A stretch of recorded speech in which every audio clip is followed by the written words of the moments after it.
The Batteries Included podcast is brought to you with United Chargers and their Grizzly range. The next generation of Grizzly is here. Meet the Grizzly Ultimate, the most powerful AC Level 2 charger for home use. With a maximum current of 80 amps, that's 19.2 kilowatts. Your vehicle could be charged up to twice as fast as a standard level 2 and up to 15 times faster than a level 1.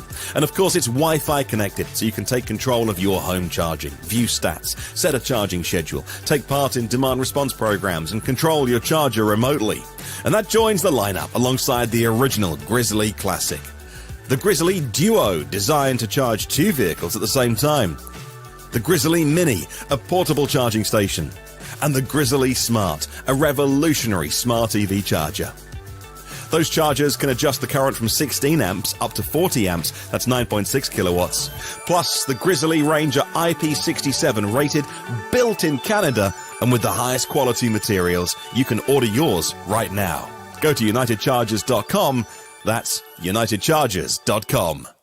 Hello and welcome to the Batteries Included podcast. Friday, March 7th, 2025, episode 78. On today's show, how tariffs will affect the electric vehicle industry. We visit Telo for the reveal of their driving prototype mini truck and the debut of the Volvo ES90. And of course, much, much more. I'm your host, Martin Lee, from the EV News Daily podcast. Joining us today is the world's foremost Chevy Equinox enthusiast, Mr. Tom Malogany, and senior editor at Inside EVs, host of the YouTube channel State of Charge as well.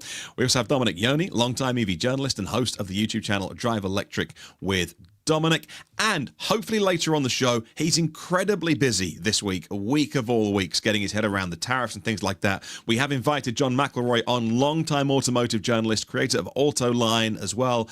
You see him on the weekly news show, Autoline Weekly, and the After Hours live webcast as well. If he can join us, he will. We'd love to have him on. So he's a very, very busy boy this week, but he knows Detroit better than anyone. And hopefully John can, if he can be here this week to fill us in on the tariffs. Because, you know, the three of us jokers could have our say on it. But let's get an expert on and let's get John on. Now, when it comes to experts, there is nobody more of an expert on charging than our man Tom there on screen and soon to be in your ears if you're listening to the audio version of the podcast. And that is an update to the Ford F-150 Lightning. Now, Tom, this sounds really interesting. Ford began pushing out an OTA software update allowing 2022 and 2023 F-150 Lightnings to charge better and just overall generally be better. You have, of course, a video out on it. What's the deal? So when the 2024 Lightning came out, owners started noticing that it was actually charging a little bit better than the 2022 and 2023s. And I had reached out to Ford back then and said, hey, I think you did something here, but I didn't get one. I didn't even ask to loan one. Ford would have given me a truck, but honestly, I have so much other things going on. But I noticed that it seemed people were getting higher peak charging rates. The vehicles were charging a little bit quicker. I reached out to Ford and the media said, hey, yeah, we'll get back to you on that. You know, it's possible that they did something because the media folks don't know everything that's going on with every single update and so forth. But then they never got back to me and I forgot about it. Then back in December, I go down to the Iona soft opening when Kyle and Anna Speck organized that get together down there to do like a stress test on the Iona Apex site before they opened up officially. I plug in, I did a 0 to 90% charging session down there, drove my Lightning down there, and there's Pete on the side of the charger. He's in the comment section today. He drove down with me. And noticed that the vehicle was pulling 500 amps right from the get-go. And that wasn't the case before. The previous maximum current that the Lightnings could pull was 450 amps. So I know immediately, okay, now my suspicions that the vehicles are charging better or differently is confirmed. So when we got back to Jersey, I emailed Ford and said, okay, guys, remember the email I sent you about 2 months ago? Now you need to respond. They said, okay, Tom, sorry, we forgot about it. We'll get an answer. About a week later, I got the answer and said, look, yes, the Ford was sending out updates to bring 2022, 2023 Lightnings up to the same charging profile that the 2024s had. And that meant that in the initial boost period where for the first like 7 to 9 minutes, all Ford electric vehicles get like the maximum current, and then they start to derate into their normal charging curve. We boosted that up from 450 amps to 500 amps, and also massaged the rest of the charging curve. So it should be an overall improvement. So I said, oh, fantastic. They said, look, you were one of the first people to get the update. Perhaps I got an update notice in the truck. I don't, sometimes I'm busy and I just click yes, or my wife might've been driving it that day and she just knocked it off the screen, didn't even realize it was there. And so, yeah, you have it, and we're going to be rolling it out to everybody else really soon. Actually, they've already done that. Most people have it already, not everyone, but they're putting it out over OTA update. It's in software 10.3.0. If you didn't get this, they called it a customer satisfaction program, which they started rolling out at the end of last year. And that was a different name, like 53B something. I forgot. I put it in my video. So they did a 10 to 80% charge recording to compare it to my previous charge recordings, just to see, well, okay, we know it's going to accept more current. They said it has a better charging profile. Let's see exactly how much better it is. And it appears as though it has cut my charging time down from 10 to 80%, in ideal conditions, of course, from about 44 to 45 minutes to now a little under 40 minutes. So it shaved about 5 minutes off of the 10 to 80% charging time, which is about 11%, which is a significant increase. The vehicle still doesn't charge very well, on DC fast charging. It's still not top of class by any means on a DC fast charger, but it's acceptable as far as I'm concerned. I've done many long road trips. You saw me and Kyle drove Lightnings down to Florida. It was a 1,000-mile race. We did it in 16 hours, which isn't bad for 1,000 miles, a little over 16 hours.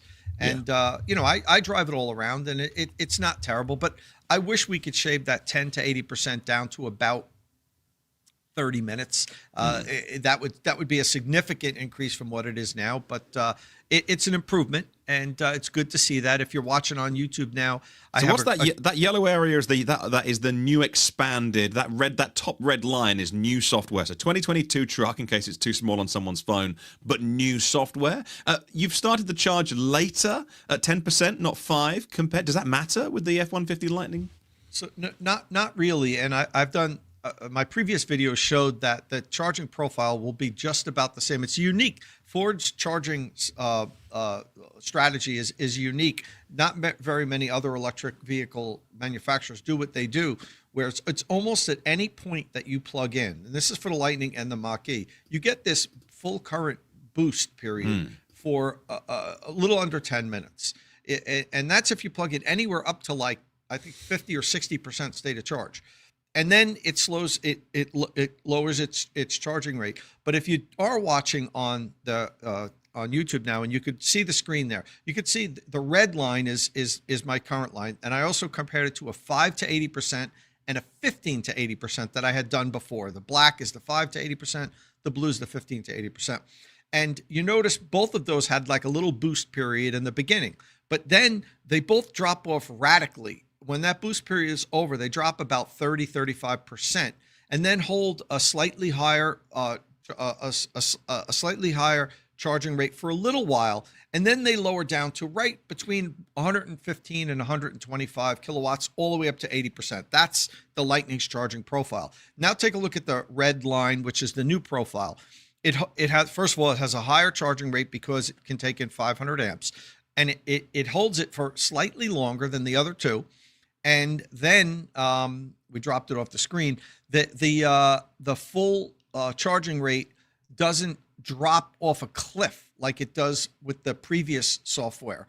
It now gradually goes down and then holds about 165 kilowatts all the way up to 40% state of charge, which is much better than before. And then it gradually lowers down, and not until after 50% state of charge does it land in that 120, 125 kilowatt range all the way up to 80%. So, this is definitely an improvement, and it means shorter time at the charger. Now, a lot of people have been asking, does will the Mach-E get this?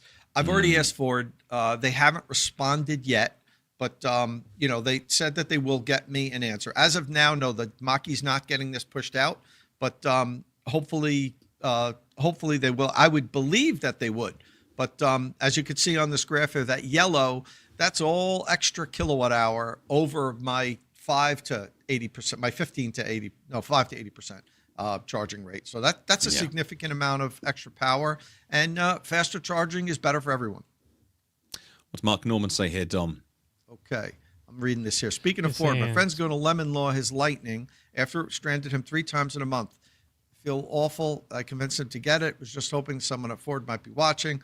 Sorry to hear about that, Mark. Unfortunately, it does happen with every type of vehicle. It probably happens at a little bit of a higher rate for electric vehicles because they're still new to automakers, and there's still significant catastrophic failures that happen that it takes the automakers a little bit longer to figure out because they've been doing combustion for 100 years. So that's unfortunate, but it does happen with every type of vehicle. Ford needs to get on top of this, and figure it out. The dealer, honestly, this is where the dealer needs to advocate for your friend. The dealers talk about how we shouldn't have direct sales because the customers are the ones that get left out if they're just dealing with an OEM. This is where, if dealers are going to give us any value, this is a situation where the dealer has to contact Ford and say, BS, this guy, we can't fix this problem. You need to step up and lemon law, give the guy a new truck or something like that. So I hope that gets straightened out, Mark, soon. Yeah, Jordan says getting stranded is no fun. Has that happened then? Oh, hey, by the way, welcome. Jordan's watching as well, so that's cool. But I didn't know you got stranded in one. So there you go. We've got another graphic on screen, Tom, for our viewers, our listeners who are watching on YouTube. What's this one that we're looking at right now? Yeah, so that's my new master charging graph, it, which I do for all the electric vehicles now, and I have it hosted on evchargingstations.com, my website. So I'm slowly building these out for all of the electric vehicles. And you can see most of the charts are 10 to 80%, but some of them are going to be 0 to 100%. So you can see from every 10% block, a starting point to a finishing point, how long it takes to charge, how much power is delivered in that section, like the average charging power, how many kilowatt hours were added, how much range was added. So literally, if you have an electric vehicle that I've made a graph for, you could print that thing up, put it in your glove box, and you could be driving somewhere and be like, shoot, I'm like 50 miles short of my destination, but I'm at like 40% state of charge, and there's a charger here. I don't know how long I have to stay to get those 40 miles. You can pull this thing out and it'll tell you exactly, oh, I just need 10 minutes or whatever. So it's a very useful chart. And I've had a lot of people email me and say, this is like the best chart that you've ever made. We really appreciate it. As you can tell, it's a lot of work, but it's a super useful chart. And these will all be hosted on evchargingstations.com. For every EV, you'll be able to download and print it for your EV. Now, it's just the way that my brain works. You could sell these. I know that you won't because you add to the community, but you could like laminate these, have them really nice. Like someone could download them for free on their home printer, but like you can make this a really nice thing that someone has in their glove box and charge like $5 each one. But I know, I'm just looking to rinse more money out of every opportunity. But you do this because you really help raise the education level of people out there with electric vehicles. And we had one final thing that you sent over as well.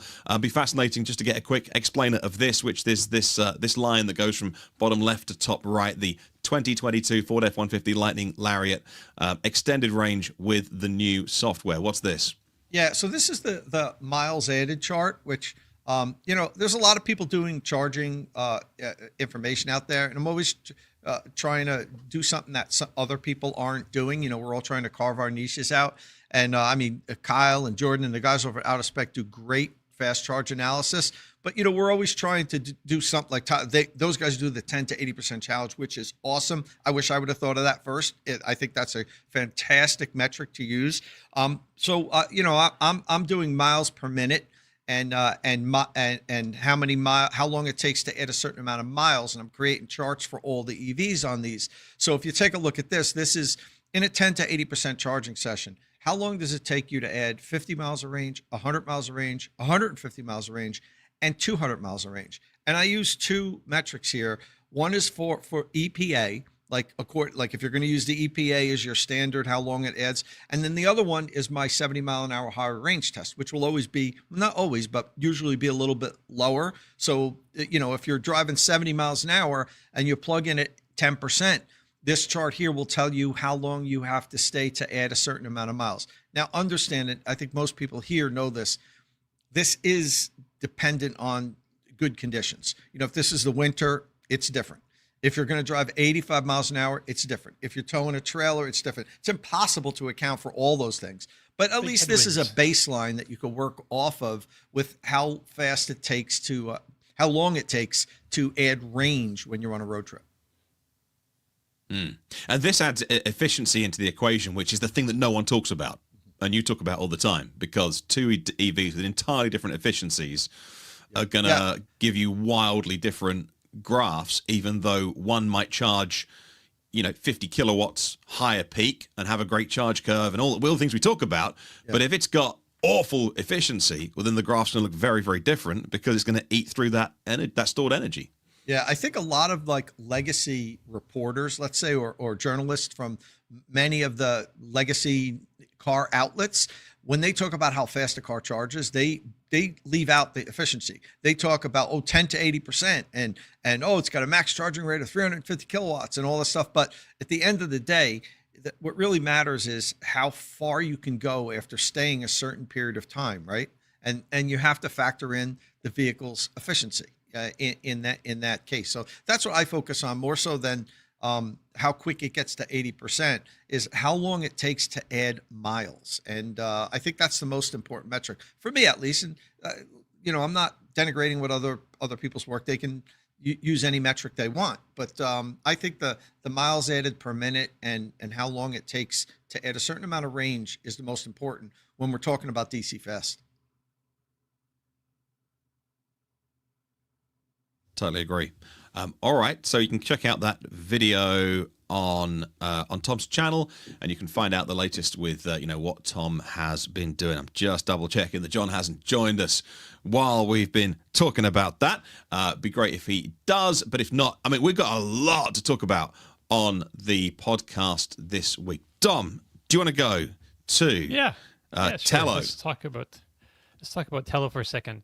So let's see. Let's double check. You can hear me okay? Yeah, we can hear you fine. So what our listeners may have seen was that a bunch of articles appeared. I saw the Electrek article was getting some interesting comments. Telo took the wraps off their first drivable prototype of its initial product, the MT1, and the embargo lifted. Wow. But you had a sneak preview when you're on your secret mission. Tell us all about it. All right. So real quick, so on the screen now, if you're watching this on YouTube, you can see the truck was just being revealed to us for the first time. So last week I went out and checked it out. So I was here for the initial secret reveal, I guess. But we can share it with you now. So if you're unfamiliar with Telo, it's a young company started by Jason Marks, who's there in the picture there now. Forest North, and their designer Yves Bihar. So basically they wanted to build small vehicles with big vehicle utility. So we did an episode about this company with Forrest about 3 months ago. He started Mission Motors, an electric motorcycle company, back in 2008. And then later he started PlugShare, which I think many of our viewers would be familiar with PlugShare. That's the app that you can find your charging stations with. But getting back to the truck, so the MT1, this thing is like the length of a Mini Cooper, but it still manages to have 4 doors, 5 seats. There's a bed that's like 62 inches long. The bed is like 49 inches wide between the wheel arches, so it can take like a 4x8 sheet of plywood. It has a mid gate, kind of folds down, so the second row can become part of the bed and allows you to carry that 4x8 sheet of plywood with the tailgate up, even in this small thing. It doesn't have a frunk. Somebody asked earlier. It does not have a frunk, but it does have under the bed storage space, similar to the gear tunnel in the Rivian R1T.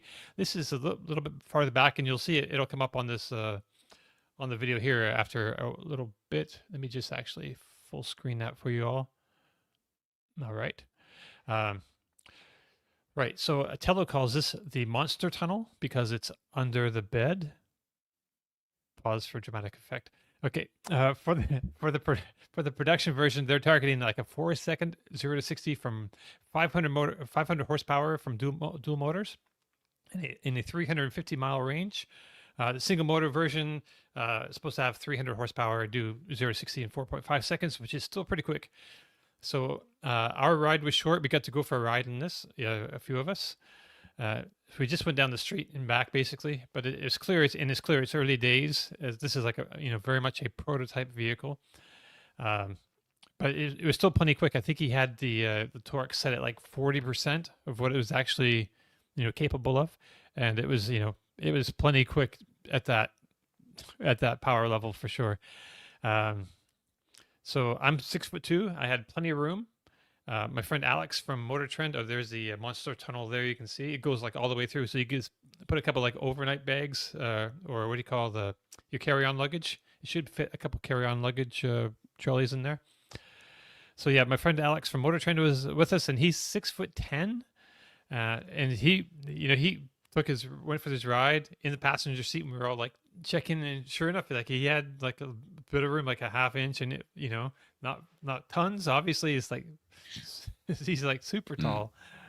But it's pretty cool to see. What's it like when you see the truck in person? Because with the dimensions of which they've designed it, when you just look at the pictures or the videos of it without people for context and for comparison, it's sort of it can play.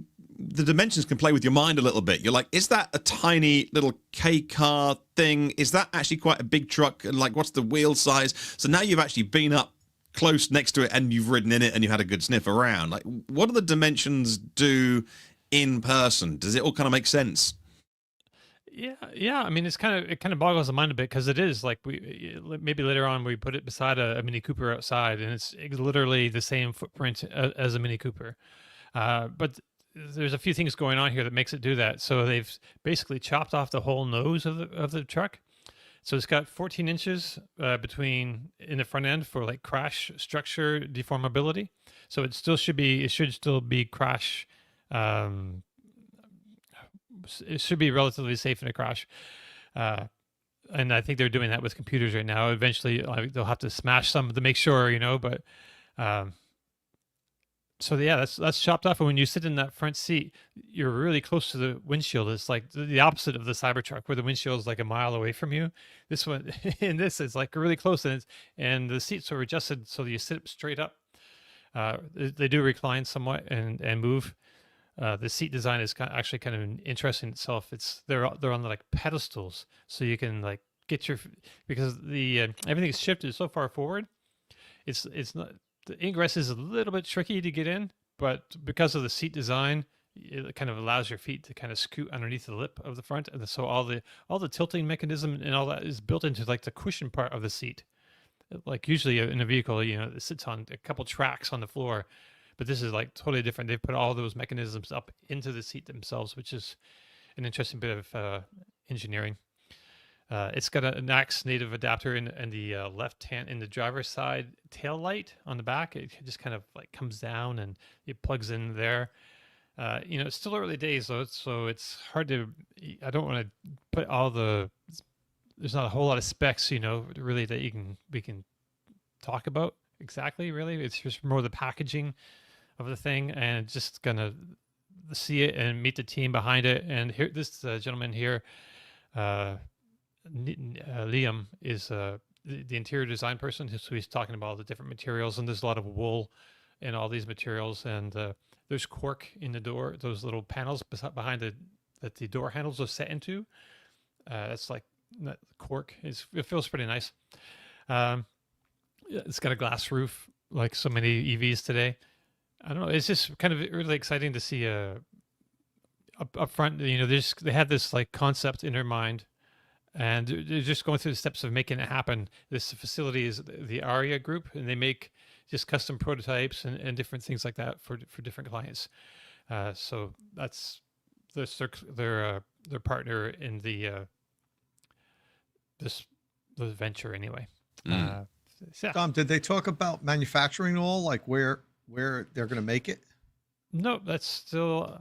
Actually, I think they, I really focused on what was in front of me and not so much like the future plans and things. But I kind of think they're looking at contract manufacturing, basically, like Probably be the way to go. like a Magna or Foxconn Yeah, or whatever. there is zero reason for anyone to build their own factory if they're making, anything as like Right. a small run of vehicles. That would be just crazy to have Right. your own facility. So I guess for anyone who missed the interview show that we did with them a little while ago, and I guess what Right. you've probably not talked to yet is just to sort of zoom out a little bit or take a step back and ask why. Like the US loves big trucks. Like if you have a truck, like one Right. way to do it is make it bigger. Like we saw this week with the Escalade IQ. They made the Escalade IQL and just added a whole bunch of rear end on the thing. Like that Escalade did not need to be bigger, but the way that the It US did does actually, things, but we'll let's make it talk- bigger. Whereas this obviously is a way of having a load of utility in a smaller form factor. So let's you back up a little bit, and we missed that program on our channel, and it is available to go watch. What's the philosophy? Why do this? So yeah, I mean, so America does like big trucks, but America also loves small trucks. Like if you're on the internet for any period of time looking at comments in talking about trucks and different sizes of trucks, man, there's always like this huge chorus of people in the background talking about the old days with the small Chevy Toyota Tacoma when it was like small, you could reach across and lock and unlock the passenger door, or like the Ford Rangers and people really kind of miss that those small trucks because you can get a lot of utility, and they've really worked on this kind of make it super have super utility and in keeping that the footprint super small, because there's a whole lot of advantages to a small vehicle. In a city environment, it's so much easier to handle, to deal with everything. There's I don't know, small is I love it. I don't know. I just wonder if it would have been better if they gave the front passenger compartment a little bit more room, and instead of having full permanent seats in the back, like those fold down jump seats that the early small Tacomas used to have, because I had a couple of those, and I rarely use the back seats. I use it mostly just to throw stuff back there. But every now and then somebody went back there and they folded the seat down and just kind of squished in and sat for a little while. This isn't a cross-country family driver. I almost would prefer to have more room up front and cut that back area out a little bit. I like this concept. I mean, I've talked on the show before about I want to import a Honda Acti and convert it to electric, but to do it right, I looked at the numbers and everything. I'm looking at like $60,000, and it's just like then it'll be worth like $25,000 when I'm done with it. So state of charge doesn't do that well just yet, but I would love a little electric pickup truck like this just to tool around in, and I wish this had the fold down bed walls like the Actis do, where you could make it like a flatbed. That'd be cool. They unlatch and they fold down on the sides, and it's a little flatbed truck. My friend has one. He didn't convert it, but he converted. He imported one and totally fixed it up, painted it, rebuilt the motor and everything, and it's awesome. It's his daily driver. The thing's so cool. Right hand drive, stick shift. You got to shift with your left hand, and we've gone on many drives with it, and I'd love to get one of those electric. This is kind of along that same concept. So, I mean, honestly, guys, if this comes to production, you'll probably almost definitely see me in it. So, I'm still concerned about it coming to production. So many of these small upstarts that have awesome concepts. The Canoe, what was cooler than that Canoe truck? I had a deposit on that, which I did get my deposit back at the very end when they were right before bankruptcy and everything. So, but this thing would be so cool to tool around in. I'd have a blast in this. So I hope they make it, but I don't have high confidence that they'll make it at this point because of so many other upstarts that had great concepts that just, it's goddamned hard to bring a production vehicle, to market. Yeah. It's way harder than people think. Even the people that are in the know, like this company that have experienced, executives that have been in this industry for a while, it's really difficult. So good luck for them. Good luck for Telo. But yeah, and the really difficult thing is that often these companies just need more money, and and whether that is through institutional investors or crowdfunding. Aptera have been at this for a really long time, and Aptera's business these days is almost just in the hype business. And we love Aptera. We've interviewed them. We support them. And like they just need more money to do the next step and the next phase, but they're also really busy building hype because they've done crowdfunding and they've gone to members of the public and not just institutional investors. And yet, so to do that, you've got to build hype and talk big all the time. And yet actually what you need to do, ideally, if you had some sort of sugar daddy that could just provide the money, is to say, look, we would like to maybe one day just break even on the project. Like we'd like to make 2,000 of these. And it was the problem with Fisker is that Fisker hadn't even shipped the Ocean, or maybe they had, and like they had all these problems to fix. And they didn't even just say, here's our next car. Like, here's our next cars. Because Henrik had sat down with his pencil and been a busy boy rather than running a car company. And in the end, it went into the ground. And like, but they at the time they were either looking for like, a sort of a Nissan or somebody else that perhaps would come in and spend some money. And it's not an impossible situation. You can do it. And there's loads of small, really small, interesting car companies in the UK. Like the UK is a real hub and a center of not only motorsport, but particularly around the Midlands, funnily enough.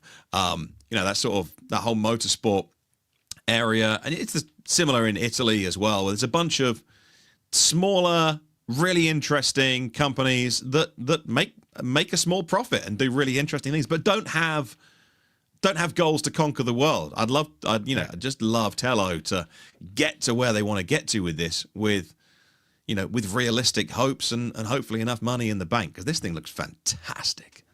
Look at that. Yeah, financing, raising capital is like a big part of starting a small company, obviously, right? So they've been kind of bootstrapping it, but like it really would be great to have so this is like the point of building like a workable prototype and really showcasing your concept and your idea is to hopefully attract capital. People can see the promise of potential in a vehicle like this, and if you could just need to win over those few key people and to unlock a bunch of capital to kind of get you going on your way.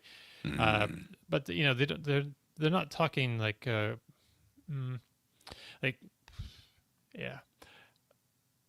sorry, my mind's blanking on me here, but they're pretty modest goals, I think, and they've just focused a lot of their energy and attention on building, engineering this vehicle, just get into the packaging and everything. You can see the mid-gate folds down. It's really simple to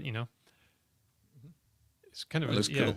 Yeah, I think Diane sums up all of our feelings. I hope they do well, she says. Right. And looks good, she says. But yeah, completely. We hope they do well. And we're fully behind Telo. Let's hope they get there. We're fully behind Aptera. I know we're sometimes a bit cynical about these things.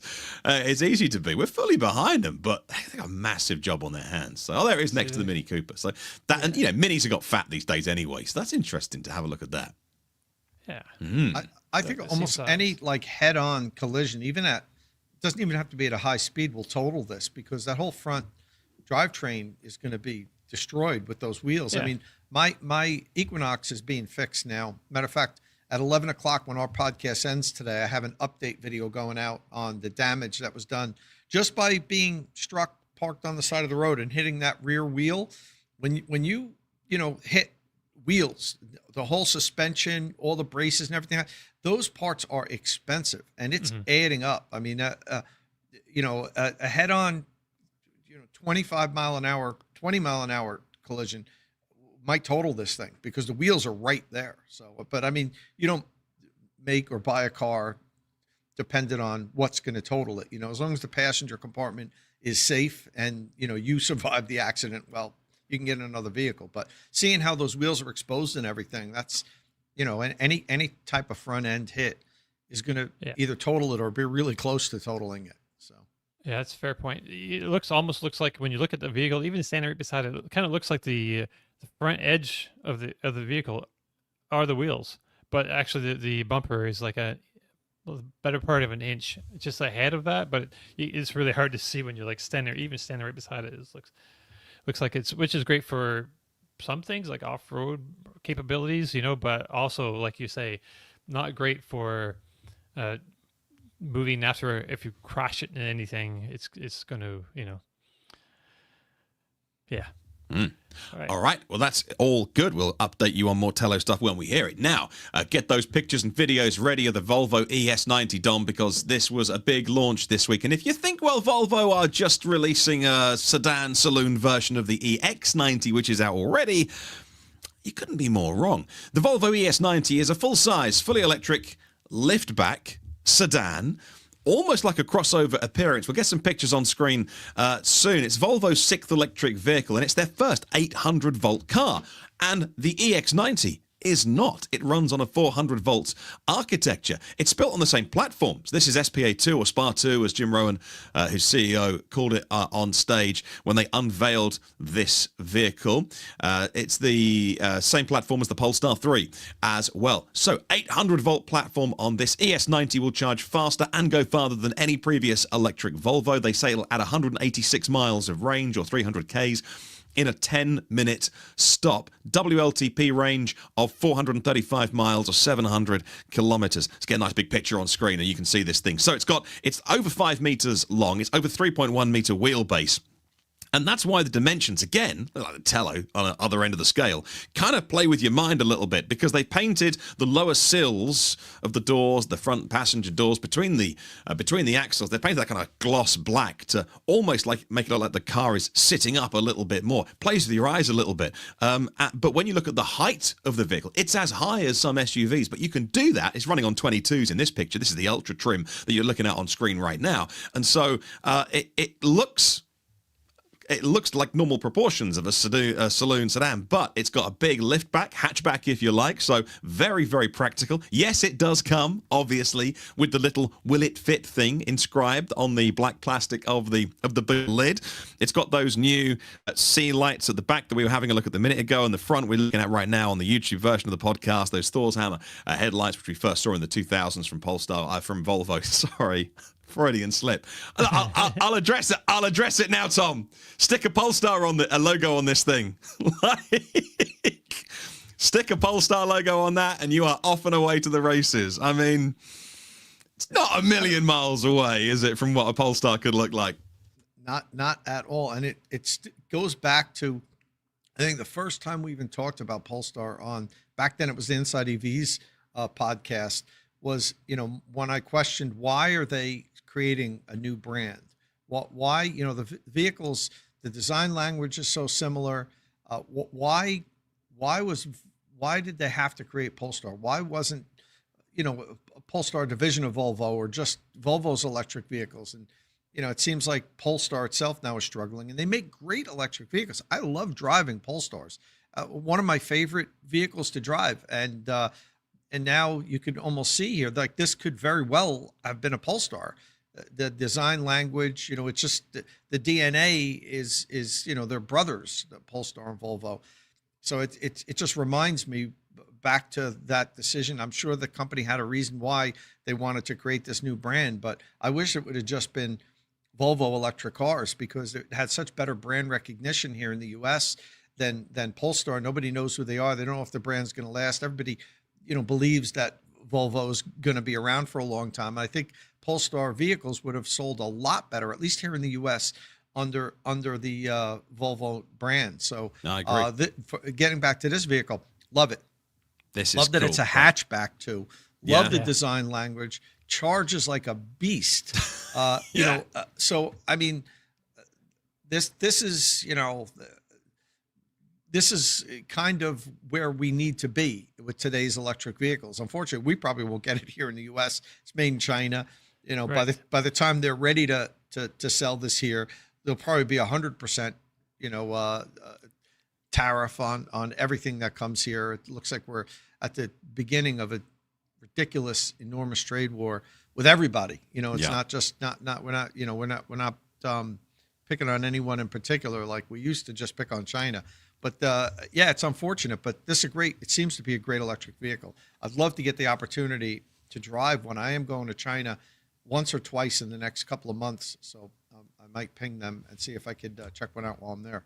Yeah, this is no doubt going to be a for China vehicle. Just look at the size of, if you're going watching the video version of this podcast, the size of that rear door. Like, it's got massive room in the back, over 3.1 meter wheelbase, like I say.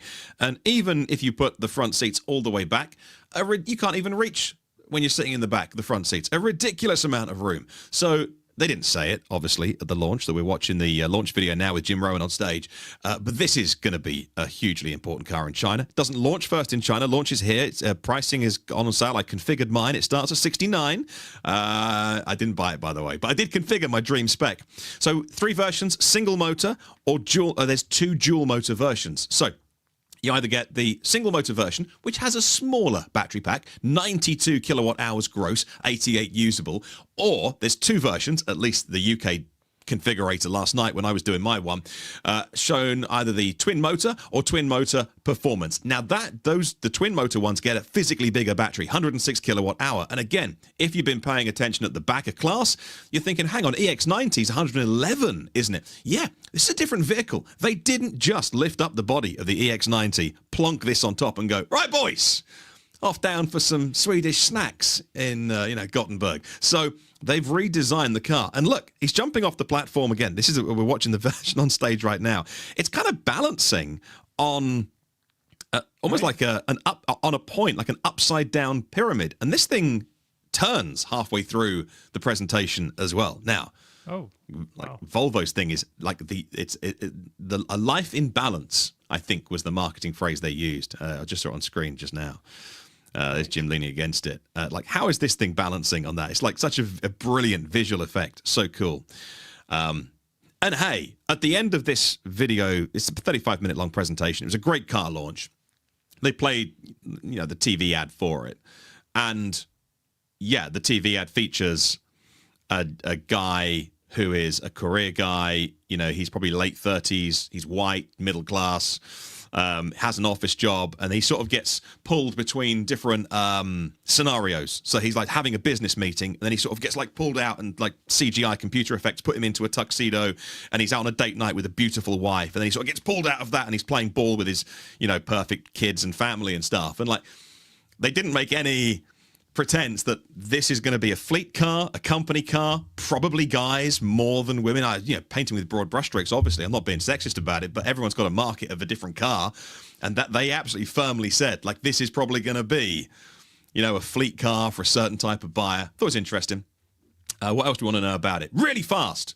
Like 3.9 seconds, 0 to 60 miles an hour. Why wasn't this the thumbnail, says Gary. Gary, come and work for us and do our YouTube channel for us. Because it was actually. And you're hired. It's a massive wheelbase. Pricing starts at €72,000, £69,000 on this. And I've talked a lot, but I'll just shut up and say this thing's beautiful. But maybe I'm like the guy in the advert. Like, I'm like the middle-aged guy with the young kids, and I feel like I'm pulled in 1,000 different directions. My phone's always pinging, and they're saying, hey, get inside. It's the quietest Volvo they've ever made. And it's got like a 25-speaker Bowers & Wilkins thing that it's all about get in the car and just relax. Like, forget your phone is there just constantly hassling you. I was like, okay, that's the audience of this car. So it's beautiful.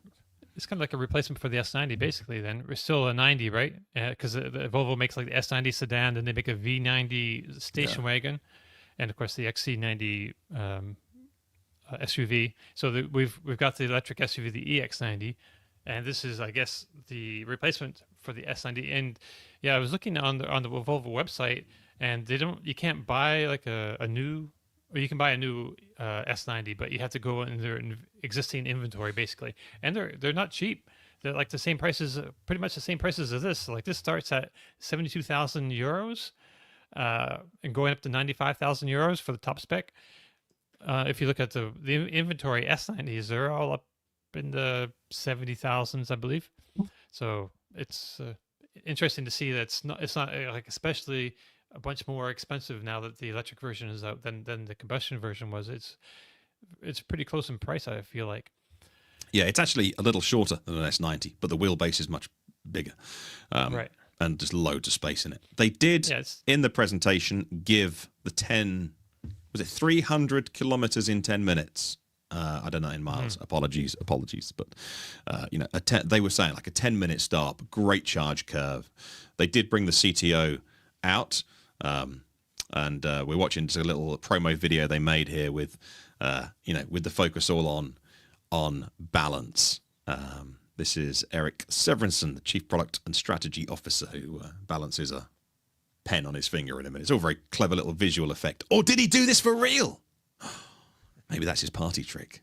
Anyway, yeah, very, very interesting vehicle. Oh, and they are going to bring the tech to the EX90, but not till a mid-cycle refresh. So they wanted to get the EX90 out on a 400-volt platform to get it out.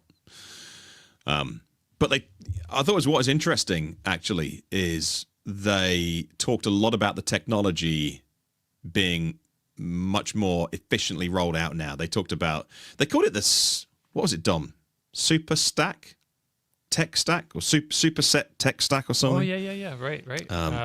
It's like the processing for everything. So when they update, usually traditionally we had different modules controlling different things all over the car. So this is like a more refined architecture for that. It's similar to what I think Rivian is doing. It keeps everything updatable very easily, and it's a really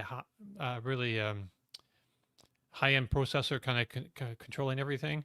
But they have a special name for like Super Stack or something like that. So that will be updating the SPA2 platform. So Polestar 3, EX90 will get the new hardware free of charge. So obviously you won't get an 800-volt architecture because all the bits are different, all the components are different. It's much more heat efficient, and bigger isn't necessarily better. Not like 800 is better than 400, but generally speaking, it probably is. And they can't change that. We don't have it in a running order today. But while you're talking about high voltages, BYD has this like 1000V platform they're kind of bringing out. BYD hasn't really had an 800-volt kind of platform before, and this is what that is. And they're like looking at really high voltages, even beyond like 1000 volts for like big trucks. But for even like consumer vehicles, they have this like 1000V platform, they're calling it, rolling out. Something to keep an eye on in the future. In the comments, I lost it now. Someone asked, there you go, Big HM Bill asks, EX60 on the same platform? No, EX60 SPA3 new platform. And that will, again, underpin the next set of cars coming from. They did talk about the EX. They didn't. They didn't talk about. They teased the EX60. Now they had the design director. What's her name? Sophie. I forget her full name. Apologies. It'll be on screen, I imagine, when they introduce her. If I can bring that on screen. Sophie. Oh, it's gone off screen now. But I'll try to do three things at once. Let me pop that on. Oh no, you've done that. There we go. So they did like a little fake out, and she goes, I've got my pass here. Let me just show you the brand new car, and buzzes it on the door and opens. He goes, oh no, not that room, and then sort of steps away, nice, like a nice little fake out. So, but if you pause it in just the right place, you get this frame. This is the EX60, which is nice, right? That's I don't know what we see of it. I'm sure it looks great. I mean, all the Volvos look great, pretty much. Yeah. And they did give an awful lot of time. So this lady is I don't know her job title, Director of Design of the Shanghai studio. Apologies. I've forgotten both her surname and her official title. They gave her a lot of time on stage. Obviously, she's been very involved in the project and sort of leading the design of it. But even in the pre-recorded videos, they've always had an American speaker and a Chinese speaker as well, like an American woman and then a Chinese man who speaking obviously in English language, but you add all the clues together. This is very clearly a car that is going to people in China who want to be driven in this vehicle. Very, very important market for Volvo.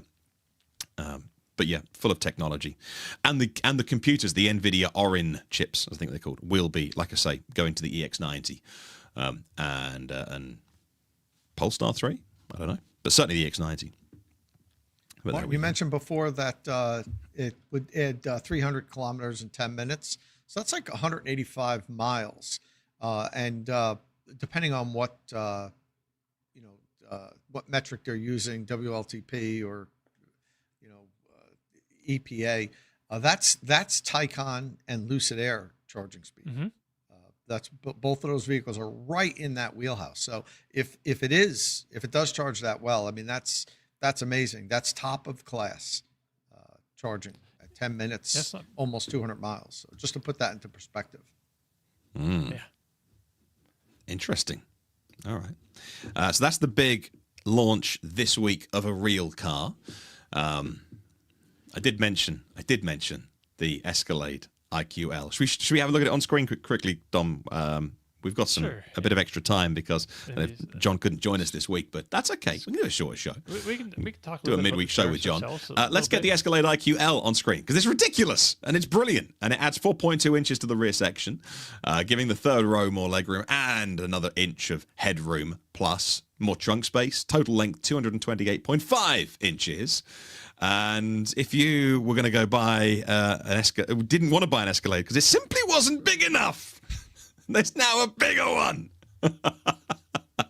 Will this even fit in the garage? Is my question. And then all the space is at the back. It's not a longer wheelbase, as I mentioned before. So, right. So this is Kyle. I'm not sure if he's still in the comments or not, but he did a video with the regular version of this, and I looked at it last night. And man, so to start, this thing is huge. Like it's bigger than the regular Escalade. Even it looks a little bit more sleek somehow, but it is actually larger than the regular Escalade before they even put the extra length on the end.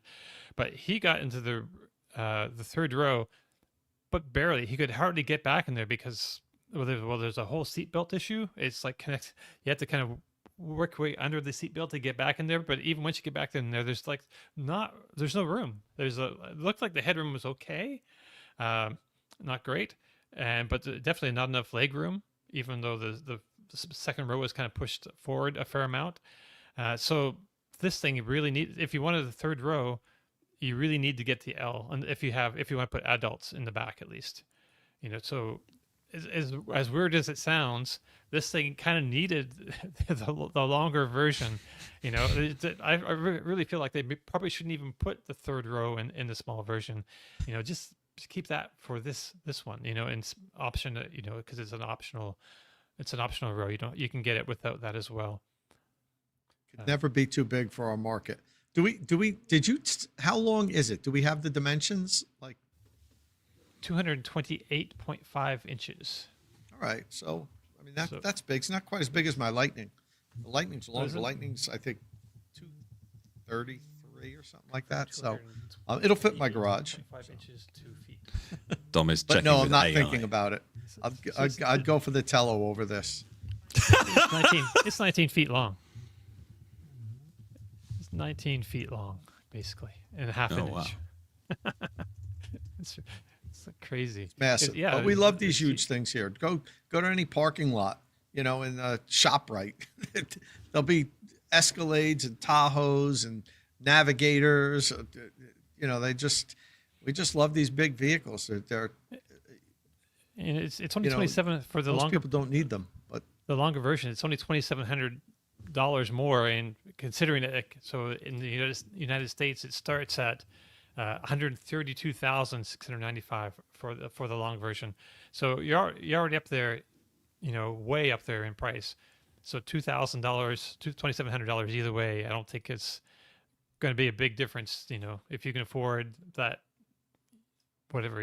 Yeah, the small addition to make up for the extra length is not a big deal.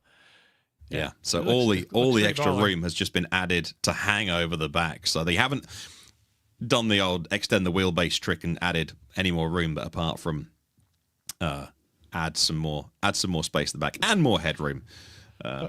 So I'm gonna dive out of the stream. You guys talk. My kid's school is calling me, so I'll be back in a moment. Sure. So Tom, why would anyone buy this? Why would anyone buy this instead of the Gravity, the Lucid Gravity?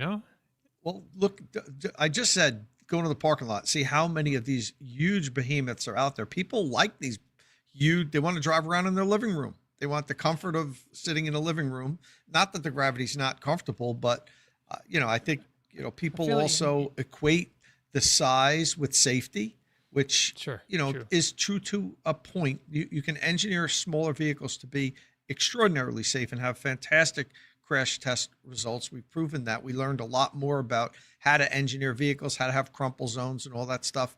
But, so many people do that. When I've shown friends my smaller cars, like I used to drive hatchbacks and so forth, one of the first things was, I'd never drive that death trap. Oh, it's probably as safe in a crash as, the big vehicle you're driving. And sometimes it's safer. It depends on how it's engineered.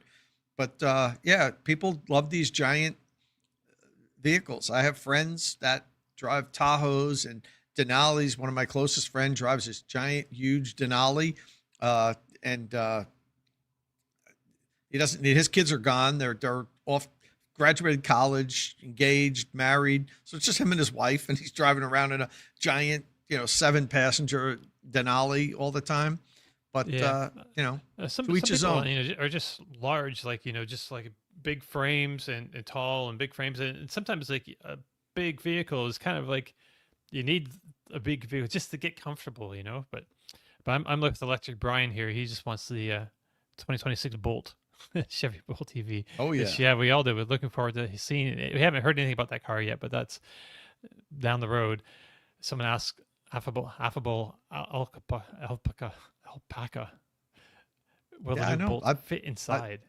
I might end up getting one when my Equinox lease is up. So I only took a 2-year lease on the it. Bolt? What, the Bolt? Oh, okay. The next gen Bolt. I only took a 2-year lease on it because I really just got it to make content and just to really live with it for a little while and see if it was truly a good vehicle.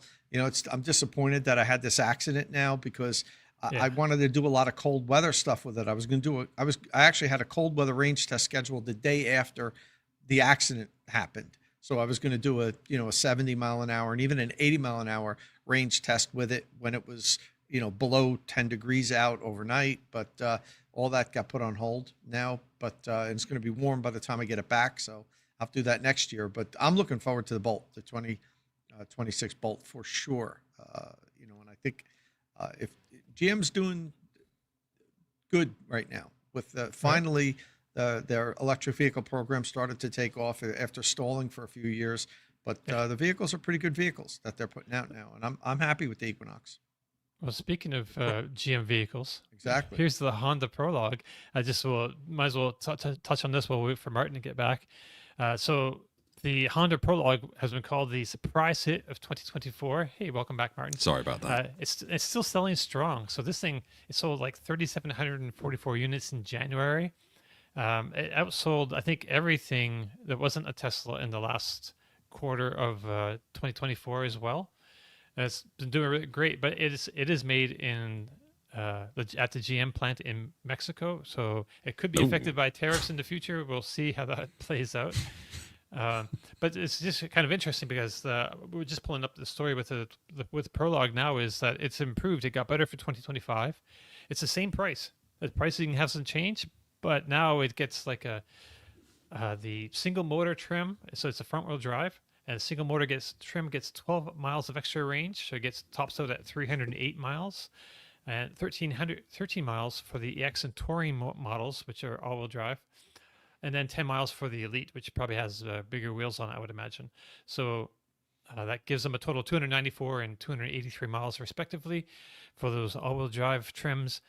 Power and torque are up slightly as well. There's just a whole lot, just made this car just even a little bit better, and I think they've done this just by swapping out the front motor. So they've got the front motors now a little bit more powerful and a little bit more efficient, it seems like. So put those all together, and that gives you a great feel-good story about the Honda Prologue, which people have been snapping up because it's like the Chevy Blazer EV, except you can get Apple Android. What is it? But it's Apple not CarPlay But it's not a Honda though. It's not. It's a Honda, but it's not. It's still GM. All the improvements that have been made to it aren't Honda improvements, are they? There's just like GM called and said, "Do you want a bit more?" It's like when Tom owned the restaurant and they'd say, "Hey, do you want coffee at the end of your pizza?" You go, "Yeah, sure, I'll have that as well. Add it to the bill." It's great. It's all margin. This is just GM have called them up saying, "Hey, do you want another motor?" Like, "Yeah, sure, bang it on the bill." Honda have done nothing for that. And these True. updates, GM is pushing out to their vehicles too, or they already Right. got them. I gotta have to imagine, yeah, this is not necessarily a Honda only thing. I haven't heard anything about the Equinox or the Blazer getting a better new front motor, though. Have you? Yeah, they Maybe got they have. updates. Oh, did they? Okay. Yeah. I mean, even I told you, I got 3 of my friends to get Equinox. One got a 2024 like I do. The 2 got 2025s. The 2025s have the more powerful motor, okay. or have the updates. So they have even the interior was updated. Oh, the 2024 was only out for like a couple of months, and then 2025s come in. They updated a bunch of stuff. They got the wireless cell phone charger, which I didn't have. You could get the head-up display, which wasn't available in 2024. So they kind of pushed it out a little bit early, the Blazer and the Equinox, I think. And now they're really giving customers what it should have started out with, to be honest with you. But I would just say, to their credit, I think Honda has Hondified this a little bit. From what I understand, the ride's a bit more refined. It's just dialed in a little bit better, I understand, than the GM versions of it, basically. Yeah, and I like how the Prologue looks better than the Blazer, to be honest with you. Right.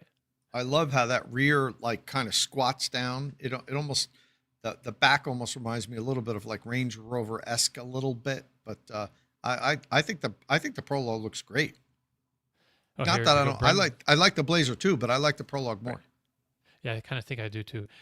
Brennan says the Blazer got the updates. 2025 has up to 335 EPA range for rear-wheel drive, and SS has more power and 300 miles of EPA range. Front-wheel drive available as well. Thanks for that. For some reason I don't remember the new story coming out, new motor story for the GM products, but okay. Good. We can talk about the Kia EV9 owners in the United States can now get a new wall box. And I always use that word as a shorthand for EVSE or your home charger. But this time I actually do mean it, because Wallbox is the company. The Quasar 2 is the new bidirectional charger, enabling all of these features. So Kia EV9 owners, the car is all ready to do it. Vehicle to home integration.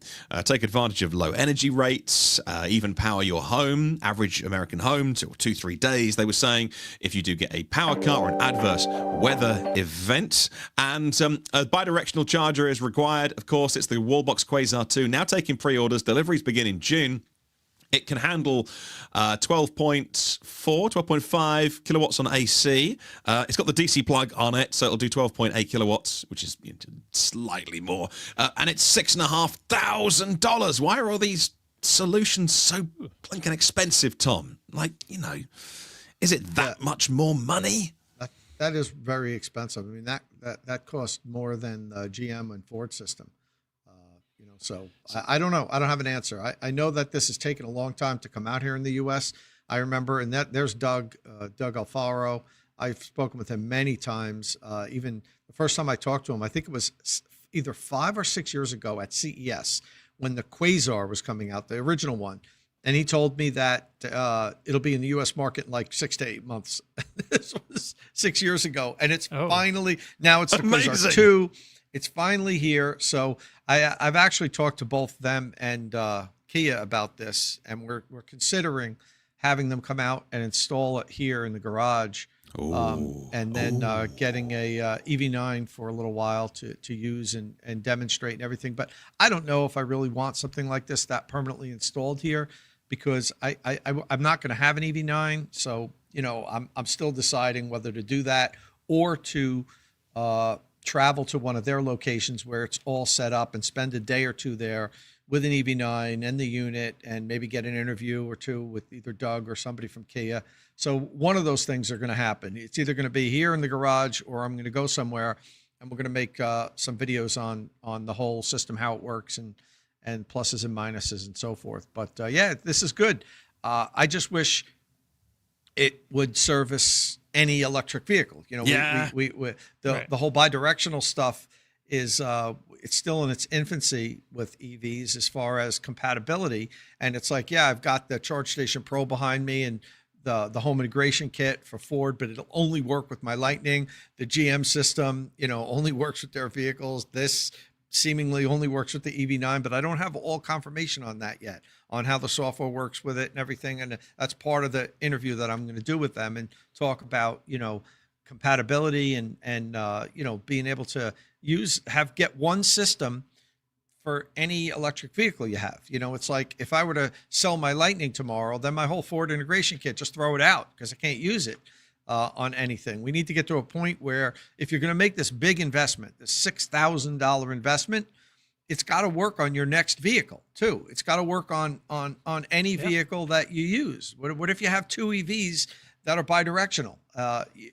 And only one of them, you need two systems. It's ridiculous. So I know there's a lot of work on this now being standards. I'm hoping I'm going to go out to that EV charging conference out in Vegas in a couple of weeks. And I think there's even a workshop on bidirectional standards and so forth. I'll go to that. And I know they've been working on this for a while, because I talked to folks that were working and developing on a standard like 2 years ago. How is it not done at this point? Maybe you can answer me this, Tom. Why do they have it for the EV9 but nothing else? The EV6 or Ionic, why not the EV6? Why is the EV9 only and no Hyundai's? I don't know if Hyundai has anything that does this, but it should. Well, right? that'll be part of everything that I'll talk to them when I do a video. For sure. Right. I'm pretty sure over the years on my podcast, I have talked about things like SAE standards for vehicle to home and vehicle to grid. And I don't know if they ever were just working documents or whatever. But as Tom says, it's ridiculous that we're not further ahead. This has been since CHAdeMO in Japan 15 years ago or something, when they were doing trials. It's so small time still, and it's so specialist, and it's so, especially with, the Ford system and Tesla's Cybertruck system, it's so a walled garden, like Tom said. It's like no one's going to make this investment if they think they're going to be changing EV brands every 3 years when your lease ends or something. I mean, I would have never put in the Ford system if I didn't do what I do for a living. It's just not worth it. And I even talked about that in the video, my full review of it. I said, look, I love it. It's cool, but I don't know how you make a business case for this. Now, there are some people in specific use cases where it does make sense, Right. but not enough to sustain making it a profitable venture for Ford or whoever designed it to make it. There's just not that many people to use it, because it only works on that vehicle. But if you had a system and you knew, well, this will work on the next 5 cars I buy over the next 30 years, then now all of a sudden you could amortize the cost of it over time. But the way it is now, these systems are great, but I can't imagine, unless you have some really funky energy arbitrage where you're going to charge your EV during the day. I mean, at night when it's low cost, and then use your EV to power your house during the day if you work at home. I mean, you can or have another separate stationary energy storage where you fill it up with that you can kind of figure out and make it work. But there's not a lot of use cases, in my opinion, to make this work financially. Yeah. And like so much stuff that we talked about, recent podcasts with NL pulling out of, North America, and if you've spent hundreds of thousands on commercial charges in the ground, that's a big deal. That's your business. But equally, if you are spending $5,000 to $10,000 on upgrading your home equipment, then you don't want to rely on one car company or one particular EVSE manufacturer. And that's where, again, we talked a lot about, with standards and openness with Gleb at the time. But for vehicle to home and vehicle to grid, it's ridiculous to think that the average person is going to make that investment unless it's all standardized. And But we have to start somewhere, Martin. Yeah, but then you have to start somewhere. Yeah, this wasn't going to roll out perfect, in the beginning of it. So. Yep. And when I put my home store, I have a Solar Edge home storage system behind this wall, funnily enough, in the garage. And I remember when they put it in, and I hadn't asked the question before. I was like, oh, is this when I go onto the app, this is going through SolarEdge's service. How much can I do locally? And they're like, well, nothing. It has to go through us. Now, I have come offline, and through my Home Assistant, I do talk to my inverter locally. But I presume they could turn that off with an OTA update. And I have to go through their servers. So if they go bust tomorrow, I probably won't. They're publicly listed. They're quite a big company. But we've seen this in China with new car companies that came and people spent huge amounts of money on cars. And the car company goes bust and they don't. I mean, it's the Fisker thing. So unless it's a standard and other companies can come in, you can move platforms. And I mean, you're right. It's got to start somewhere. It has to start somewhere. But I'm just frustrated by it because I'd like it to be further ahead than it is. After all these years of talking about it, it's ridiculous. So there we go. Cicero asked, Tom, have you seen V2H industry improve since you added your Ford system? Not outwardly, but I know there's a lot of work been going on behind the scenes. So has a lot of progress been made? Not visibly, but maybe it has been behind the scenes. Maybe a standard has been established now, and the other manufacturers are going to agree to use one. There's been no announcement on that yet, but they could be getting close to that or have arrived at that. I don't even this wall box system. I don't know. Maybe it's designed, and Wallbox is saying here, anybody can use this system, but as long as you design your car to speak this language, and this is a standard. So I don't know. That's why I'm anxious to talk to them about it. Right on. Good stuff. Good stuff. What can we finish on today? Disappointing. Go ahead, Dom. I was just going to say, if John's not going to make it, we can talk a little bit about the tariffs since that's a ongoing situation. We can just maybe we can get him back for a special episode. Yeah, let's do that. Let's get because I've not been following the news and they've been put on hold for now. Yeah. Apart from they were coming in last month, then they got put back by a month, then they came in for 36 hours, and they've been put back by a month. What happens in a month's time? My prediction is it'll get put back another month. I do not think the tariffs on automotive will go through. Personally, I could be wrong. Shit, I've been wrong here a lot. You guys know that. But I do not think that we're going to see them on automobiles because of how incredibly devastating it would be to the American companies. Devastating to Ford and GM. I mean, and Ram. I don't know if anybody saw. There was a guy who made the rounds. His interview was on a bunch of news channels and all over the internet. Owns a dealership somewhere. I think it was in Wisconsin or something. Ram dealership. And the day that the tariffs started, before that they stopped them, he went around his lot and he had to add $22,000 to $23,000 onto every truck because they're all $70,000 to $80,000 the Dodge Rams. He's like, how am I going to sell these now? Nobody's the $81,000 truck's now $83,000. So I think that at some point, just my opinion, it'll be put off and I'll say, we'll put them off for 6 months or so. It's going to be one of those things that doesn't get implemented because I think the auto industry is such a big, important industry and how devastating it's going to be. And wouldn't it have been smarter if we wanted to do something like this, even with the auto industry, with the tariffs, to say, look, as of January 1st, 2026 or something, these are going to get implemented because the auto industry is different than a lot of other industries in the fact that the lead time to move manufacturing and to update manufacturing, it's incredibly long. It's impossible to start building cars, get retooling lines and building cars here that were being built in Mexico and Canada. If that's the end result, to get more cars built here, which I think is a good thing, overall, it's impossible. So what you have is in that period of a year and a half, you just have financial devastation to dealers, to the companies themselves, in the billions. Everybody. So I don't think that we're going to see that right now.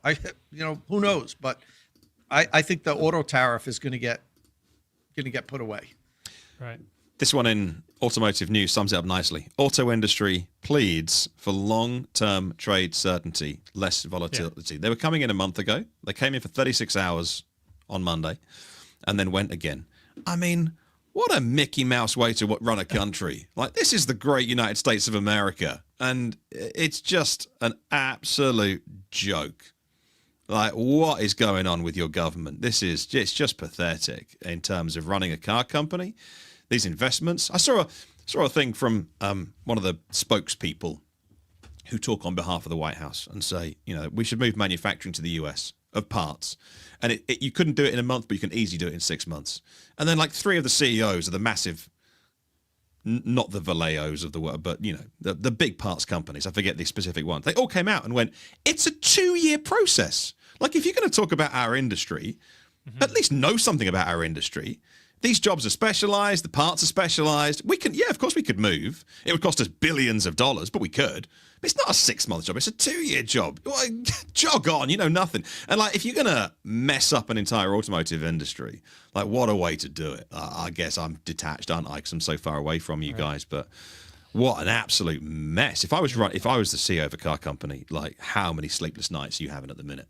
Like, how do you plan on running a business when 1 minute it's adding $12,000 to the price of a vehicle and 1 minute it's not? I mean, it's weird stuff. It's a unique industry. That is unique. The number I was seeing, like up to $10,000 per vehicle, like a regular vehicle. Like, I guess the big expensive trucks, I guess you could get a lot more. But well, for a $40,000 vehicle would be $10,000. It's 25%. So the average new car price in the U.S. is just around $50,000.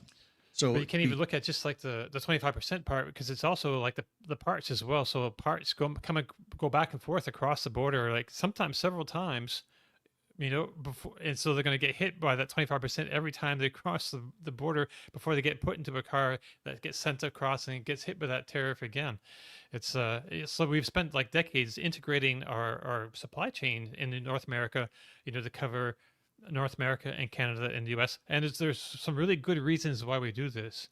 It's good for the US automakers to have a manufacturing base spread out in different places. So Canada, this helps Canadians, be able to. It just creates a lot of opportunity there, so people can buy the cars and create a market for the cars. It's not just like, are you going to build them all in the U.S. and expect Canada to pay whatever? I mean, then Canada, if they're not being built here, why not just have China come in and build a plant, and we'll drive BYDs or Zeekrs or whatever, we have good reasons for integrating our supply chain through the North America like this. Well, yeah, it's fascinating. Hopefully we'll get John on for a dedicated show, because John's the guy to talk about the Detroit auto industry. And for whatever reason, he couldn't make it today. That's why we had his name on the thumbnail and the header. John had agreed to come on the show today, but he couldn't make it for whatever reason. I'm sure it's a legit reason. John's a true pro, so we'll get him on for a dedicated show at some point, and we'll really dive into what he thinks the effects would be and how he thinks this is going to play out. I can't imagine that it'll actually happen the way that the administration initially said it would. That here's a hard date. Right now we're going to add 25% tax. If they do, they're going to kick it way down the road, like a year or so. It should be a year away. Even a year is not enough. We probably need 18 months at the earliest to so it doesn't become an enormous financial burden on the automakers. Yeah. But maybe he'll put say January 1st, 2026, and then when that comes, Canada's been doing great with stopping fentanyl, so we don't need to do this. I think the other products the tariffs are going to remain, but the auto industry is unique and has a lot of influence, and you can imagine the lobbyists that were in DC saying you cannot do this. You understand what it's going to do to the economy. Yeah. So we've. Sorry, I was just going to ask. The Chinese ones, tariffs are still going on, though, right? It was at 20%, I think. It was 10. It's now 20 on all Chinese goods. So that still affects us. It can still affect workers, because we have a lot of we ship BMW and Mercedes manufacture in the U.S. and they ship a bunch of their SUVs to China from here, and that's going to just hollow out all that business for them. And whatever they already have to sell 10 to 15% below MSRP in China, because China has had a price war going on for the last 3 years. So margins are super tight already, and they're selling under MSRP. So having to raise any prices is just they just can't compete there, and that's a lot of workers in, like, I'm not sure, Alabama, I believe, in the southern states. A bunch of workers are probably either going to lose their job or find another product to build in the states, which could be an option as well, because we'll have some tariffs on Europe. I think we're talking about some tariffs on Europe, or increasing them, and so anything to encourage automakers to make those products here instead of Europe and ship them over. I suppose that'd be one way to do it. I would say, having just been through Brexit, life goes on, and we're all still here, and we're all still fine. Sure. And that was a long process of which I disagreed vehemently on. I think we're better together rather than putting up walls and borders between us. Right. And it's just a pain in my backside now because I can't travel around Europe as easy as I used to travel around Europe. But all the cheap Chinese cars that we can buy, because when the European Union added up to 45% tariffs on Chinese-made cars, the UK went, well, we don't have to because we left the EU. So guess what? Like the Volvo ES90, we talked about a lot on this show, will be made in China and sold here with no tariffs because we don't need to follow Europe. So we've been through that and we're still here. Everyone's okay. I don't run an import-export business, so I can be flippant. But, I don't worry too much. Like life goes on, but yeah, we'll wait and see. There's a whole lot of other political considerations with this tariff. It's not just the tariffs; it's also joking about invading Mexico to go after the cartels. That's all nonsense. That's all nonsense. It's just distraction from other things. Hey, I'll make a prediction, then you can play it back and say you were wrong. On the 7th of March, 2025, I predict if everything goes south, Musk is going to get thrown under the bus. That's my prediction. So, watching it from a distance, I just don't see that he is. I think he's expendable to the whole operation. I think he's bitten off more than he can chew with politics. Politics is gnarly, my friend. Politics will chew you up and spit you out. Like, he might be rich and he might have run a couple of companies, but he's no politician. Like, you look at those people that are survivors on Capitol Hill, like, they know how to work the system. I look at him on TV, and he's like looking around at his new environment, being like, oh, hey, this is really cool. Like, I'm in politics now. I reckon if it all goes well, he'll be good. I reckon if it all goes south, I reckon he gets thrown under the bus. That's my prediction. And the great thing is, like the Roadster, I never have to ship the result of that, because I can always be like, well, it's going to be in 6 months' time. Right. Martin, if you followed Trump for any length of time, you'll know everyone's expendable. Yeah, exactly. It's a one-way. He insists on complete loyalty, but it's a one-way loyalty stream. He's got a line of people ready to take your position at any moment, and if you can serve him now, you're on board. If he gets tired of you, or you can't serve him next week, next. Yeah. I feel like maybe he's a bit more mercenary than others, but I feel like all politicians, like at that level, are kind of like have to be like that. They have to be ready to jettison their best friend at a moment's notice, just because if they want to hold power or keep their popularity at whatever level. People are just expendable, basically. Yeah, all right. Martin's unhinged. I don't know about that, but anyway. Thanks for your time today, people. It's been a lot of fun with you guys in the audience and us here. That is probably the end of our show before we drive you mad with politics. But only for today, though. Oh, yeah. That's not the end of our show. I hope not, anyway. Yeah, we got some midweek episodes coming up next week, I think. Nice. Okay. let's remind people that you can, if you want to, have a look at the comment section, leave a question there or a comment, and we'd love to hear from you. It's always good to see what's on your mind. And if you want to hit subscribe and little thumbs up on the video, it helps us out. It tells the YouTube algorithm that, hey, we're not so bad. Other people might like this. If you click the little bell icon, you get notified of the new shows that we do. As Dom says, loads of shows coming up soon on the horizon as well, which we're very excited about. Thank you for joining us, and we'll see you again very soon. Oh, hey, Dom, say ciao. Ciao.